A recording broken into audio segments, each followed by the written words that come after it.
So, what did you think about Kate being spotted out and about? I think that very clearly the indication of the release of this information appears to be positive. I mean, it's very difficult at a time like this because, as we know, she has major abdominal surgery and also subsequently is undergoing preventative chemotherapy.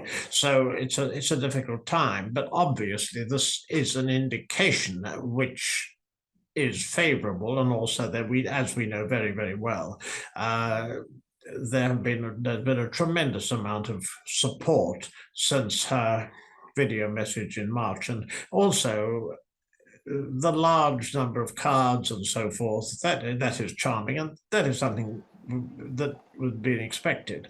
But what we're not expecting is, any royal engagements or anything like that foreseeably, because obviously this is something that is substantial and has to be dealt with in a manner that obviously is approved by her doctors.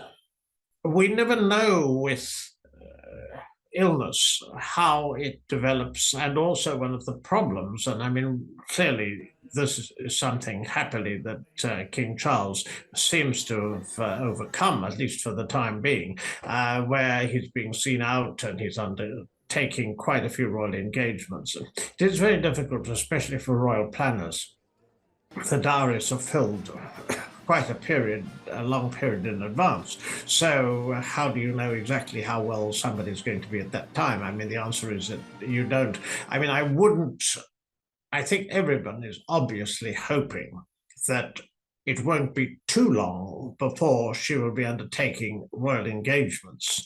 But before that happens, I would suspect that she would probably be seen, and the fact that we know she's been seen out and about is obviously positive. But also, I mean, we're looking at this in a totally different context to the way we were some time ago, when it was some 2.5 months and we didn't know anything about her condition. Now, I think that was a mistake, because clearly the speculation became overwhelming, and then we discovered that with that very, very moving video message that there was obviously a great deal that was unfortunately not well. And I mean, she put in a plea for time and space and privacy. And I think, I mean, obviously everyone appreciates and understands that it's a tremendously stressful period, and not just for her, but also for William and, of course, for the family. I mean, what we've seen is,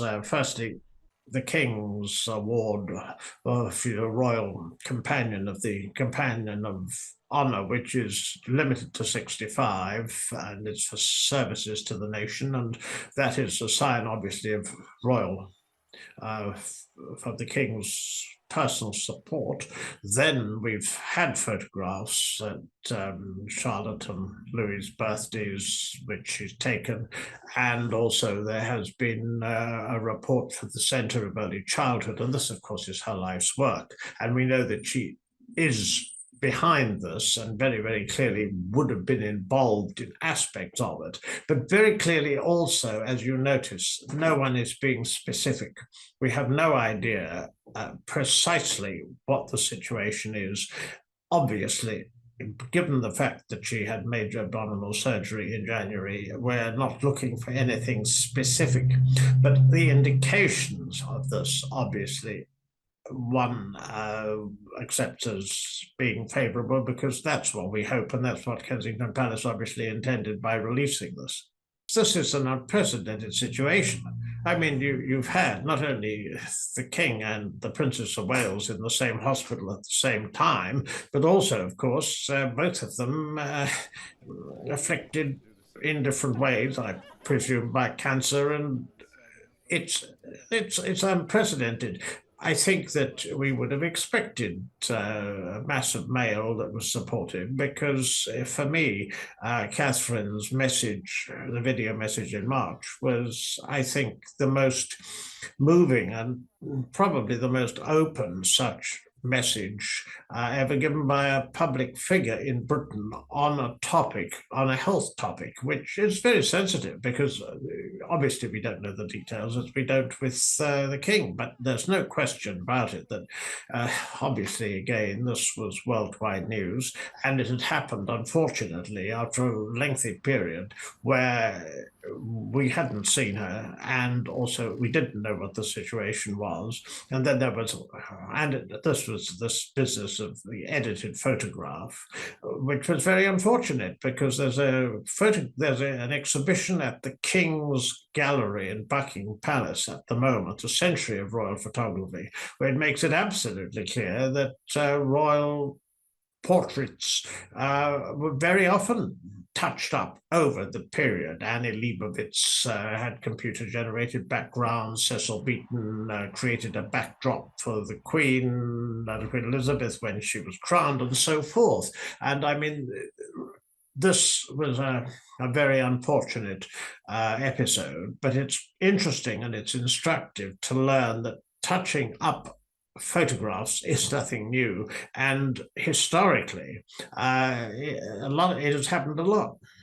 I think that everyone will simply be hoping that firstly things are going well with reference to her illness, and secondly that gradually she'll be picking up strength, because although physically she's always been very sporty, even so the abdominal surgery was substantial and to be followed by preventative chemotherapy. I mean, this is something that will unquestionably take, I would suggest, almost certainly a long time. But if she will be doing everything on the advice of her doctors, just as King Charles is able now, as we see, to do a great deal more on the advice, again, of his doctors, taking it, he's a workaholic, but taking it with carefully, obviously. She's just an incredible woman, in my view. She not only a mother and rearing three beautiful children, she's a great member of the royal family. She's a hard-working member of the royal family. She's a great photographer, I have to say that. I must say her pictures get better and better, and she shares them with us all.